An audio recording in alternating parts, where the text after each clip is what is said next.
সমাগম হ'ব। ইয়াতে আমাৰ দৰং, ওদালগুৰি, শোণিতপুৰ, ঢেকীয়াজুলি, শিৱসাগৰ, মৰিগাঁও, নলবাৰী, হাজো আদি অঞ্চলৰ পৰা কেইবা হাজাৰো ভকত বৈষ্ণৱৰ ইয়াত সমাগম হ'ব।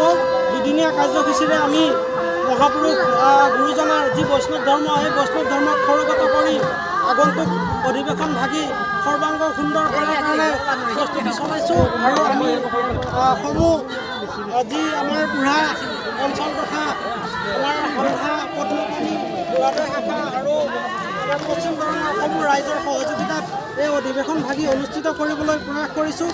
আৰু আহি থকা যি দুদিনৰ কাৰ্যসূচী আছে, সেই কাৰ্যসূচীত আমি সমূহ ভক্তপ্ৰাণ ৰাইজৰ সহায় সহযোগ বিচাৰিলোঁ। অধিৱেশন ভাগি সৰ্বাংগ সুন্দৰ হওক, মহাপুৰুষীয়া সমাজ জাকত জিলিকা হৈ থাকক। কৃষ্ণ। মহাপুৰুষীয়া সমাজ দৰং জিলা সমিতিৰ পঞ্চদশবাৰ্ষিক অধিৱেশন ভাগ এবাৰ পশ্চিম দৰং শংকৰজ্যোতি আঞ্চলিকৰ উদ্যোগত আৰু বুঢ়া গড়েমৰা, বুঢ়াদৈ, হাল্লা পদ্মপাণি, হাল্লা মৰ্জনী শাখাৰ আহ্বান আৰু আতিথ্যত পুৰন্দৰ ভকত ক্ষেত্ৰত দুদিনীয়া কাৰ্যসূচীৰে মানে যিটো অধিৱেশন তাত অনুষ্ঠিত হ'ব। আৰু এই অধিৱেশন ভাগৰ আজি মূল মণ্ডপৰ লাইকুট স্থাপন হ'ব। আৰু এই অধিৱেশন ভাগিৰ মূল মণ্ডপৰ লাইকুট স্থাপনৰ 30 মিনিটৰ পৰাই আৰু ভকত বৈষ্ণৱক আনিবৰ কাৰণে পুৰন্দৰ ভকত ক্ষেত্ৰত আমাৰ যিটো অধিৱেশন ভাগ 31 জানুৱাৰী 1 ফেব্ৰুৱাৰী অনুষ্ঠিত হ'ব। আৰু ইয়াৰ অধিৱেশন ভাগিৰ ক্ষেত্ৰত আমাৰ দৰং জিলাৰ বিভিন্ন প্ৰান্তৰ পৰা ইতিমধ্যে ভকত বৈষ্ণৱৰ ভোট হ'ব। আৰু এই আমি এটা অনুমান কৰিব পাৰিছোঁ, আদৰণীয় সমিতিৰ সৈতে আমি আলোচনা কৰিছোঁ যে কমেও ইয়াত প্ৰায় 15-20 হাজাৰ মানুহ উপস্থিত হ'ব। ইয়াৰ বাহিৰেও আমাৰ অসমৰ বিভিন্ন প্ৰান্তৰ পৰা আমাৰ শিৱসাগৰকে ধৰি, ধেমাজিকে ধৰি, আমাৰ শোণিতপুৰকে ধৰি, আমাৰ পশ্চিম দৰং ধুবুৰী চাইডকে ধৰি আটাই প্ৰায় বহু ডিষ্ট্ৰিক্টে ইয়াত অংশগ্ৰহণ কৰিব। এইখিনি আমি আশা কৰিছোঁ ভকত বৈষ্ণৱক আদৰিবৰ কাৰণে য'ত পাৰিছে আদৰণীয় সমিতিয়ে যিমান পাৰে সিমানখিনি তেওঁলোকে চেষ্টা কৰিছে। আমি আশা কৰিছোঁ এই দৰং জিলাৰ পঞ্চদশবাৰ্ষিক অধিৱেশন ভাগ অন্য অধিৱেশনতকৈ এইবাৰ জাকত জিলিকা হ'ব। আৰু জিলাৰ এটা মহাপুৰুষীয়া সমাজৰ নিশ্চয় এই অধিৱেশন ভাগে এটা এনেকুৱা সাংগঠনিক এটা বহাই নিব যাতে ভকতৰ এই ভক্তৰ বৈকুণ্ঠ পৰিণত হ'ব। এইখিনি আমি আশা ৰাখিছোঁ। আৰু ইয়াত সকলো ভকত বৈষ্ণৱে ইতিমধ্যে দান বৰঙণি আগবঢ়াইছে মুক্ত হস্তে। সেয়ে আমি আশা ৰাখিছোঁ অধিৱেশন ভাগ সুন্দৰ হোৱাত আমাৰ যিটো আমাৰ ইতিমধ্যে ভকত বৈষ্ণৱৰ আদৰণি আমাৰ যিখিনি অৰ্থৰ প্ৰয়োজন, আমি যিখিনি প্ৰয়োজন দান বৰঙণিৰে আহিছে বুলি আমি আশা ৰাখিছোঁ, আহিব বুলি আশা ৰাখিছোঁ। আৰু এই অধিৱেশন ভাগৰ লগত লাগি এখন স্মৃতিখণ্ডৰো প্ৰকাশৰো দিহা কৰা হৈছে।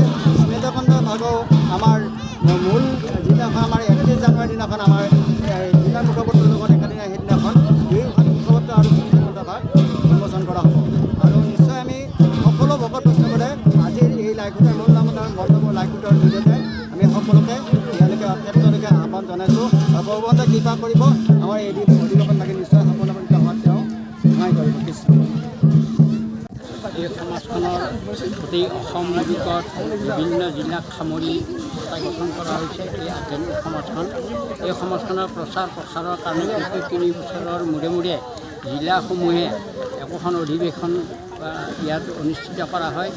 এইবেলি পশ্চিম দৰং শংকৰজ্যোতি আঞ্চলিকৰ সৌজন্যত আৰু এই আঞ্চলিকৰে 4টা শাখা, বুঢ়া গড়েমৰা, বুঢ়াদৈ চপৰা, লগতে হাল্লা পদ্মপাণি শাখা, হাল্লা মজলী শাখা, এই 4টা শাখাই মিলি এটা বিস্তৃত কাৰ্যসূচী লৈ এতিয়া আমাৰ এই গুৰুজনাৰ ধৰ্মৰ প্ৰচাৰৰ কাৰণে এই অধিৱেশন ভাগি অনুষ্ঠিত কৰা হৈছে।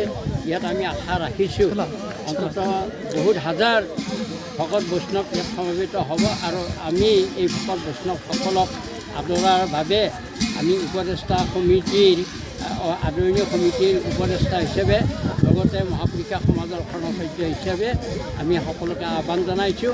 আমাৰ ইয়াত পদধূলি দি আমাৰ এইখন যেন পূৰ্ণভূমিত পৰিণত কৰে এই আশা ৰাখিছোঁ। আৰু গুৰুজনাৰ যিটো ধৰ্ম সংস্কৃতি, এই সংস্কৃতিৰ চাৰিওফালে বিৰাজমান হৈ যাওক এই কামনাৰে আজি অধিৱেশন ভাগি আমি শুভ আৰম্ভণি লাইকুটাৰে আৰম্ভ কৰিছোঁ।